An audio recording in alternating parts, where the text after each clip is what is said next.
Welcome to Dhanyas Designers. இந்த வீடியோவில் இந்த டிசைனை மெஷின் எம்ப்ராய்டரியில் எப்படி டிசைன் பண்ணுறதுன்றதை பார்ப்போம். அதுக்கு முன்னாடி மெஷினை பற்றி ஒரு சின்ன இன்ட்ரடக்ஷன் பார்த்துருவோம். நான் யூஸ் பண்ணுற மெஷின் வந்து ரேனியூ கம்பெனி மெஷின் தான் நான் வந்து யூஸ் பண்ணுறேன். இந்த மெஷினை பொறுத்த வரைக்கும் இது வந்து நார்மலாக ஸ்டிச்சிங்க்கு யூஸ் பண்ணலாம், எம்ப்ராய்டரி போடவும் யூஸ் பண்ணிக்கலாம். இப்போ வந்து நான் எம்ப்ராய்டரி போட மட்டும்தான் யூஸ் பண்ணிக்கிட்டு இருக்கேன். ஸ்டிச்சிங்க்கு வேறு மெஷின் இருக்கிறதுனால எம்ப்ராய்டரிக்கு மட்டும்தான் யூஸ் பண்ணிகிட்ருக்கேன். இந்த மெஷினில் பார்த்திங்கன்னா இது வந்து லெவலர்னால் நம்மளுடைய ஸ்டிச்சிங் லென்த்தை வந்து இன்க்ரீஸ் பண்ணுறதுக்கு டிக்ரீஸ் பண்ணுறதுக்கு யூஸ் ஆகிறது தான் இது. இதை பார்த்தோன்னா நமக்கு ரைட் லெக்கோட நீயை வச்சு நாம் ரைட் சைடாக அதை மூவ் பண்ணும்போது ஸ்டிச்சிங் வந்து லென்த்தியாக அதிகமாகிட்டே போகும். நார்மலாக அதோட பொசிஷனுக்கு கொண்டு வரும்போது, அதாவது லெஃப்ட் சைடு டேர்ன் பண்ணும்போது நமக்கு வந்து ஸ்டிச்சிங்கோட லென்த் வந்து கொஞ்சம் சின்னதாகிட்டே வரும்.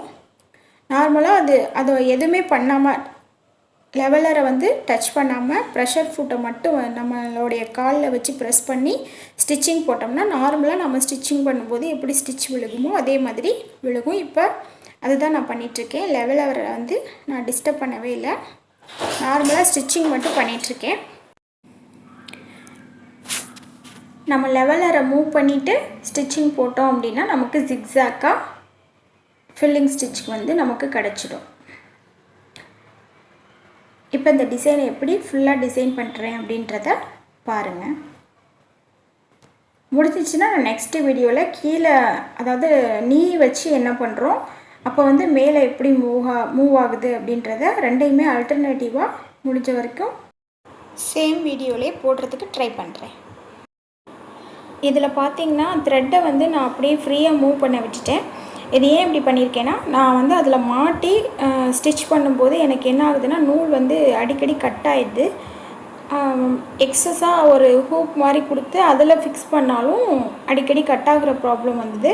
பட் இந்த மாதிரி நான் யூஸ் பண்ணி பார்த்தேன். பார்க்கும்போது எனக்கு ஃப்ளோவாக கட் ஆகாமல் கண்டினியூஸாக ஒரு ½ அன் ஹவர் கூட என்னால் போட முடியுது. ஸோ அதனால் நான் இந்த மாதிரி யூஸ் பண்ணிகிட்ருக்கேன். முடிஞ்சால் நீங்களும் இந்த மாதிரி யூஸ் பண்ணி பாருங்கள், கட் ஆகாமல் இருக்கும் நூல். நான் ஜஸ்ட்டு ட்ரை பண்ணேன், ஆனால் இது ஒர்க் அவுட் ஆச்சு. நீங்களும் அதே மாதிரி ட்ரை பண்ணி பாருங்கள்.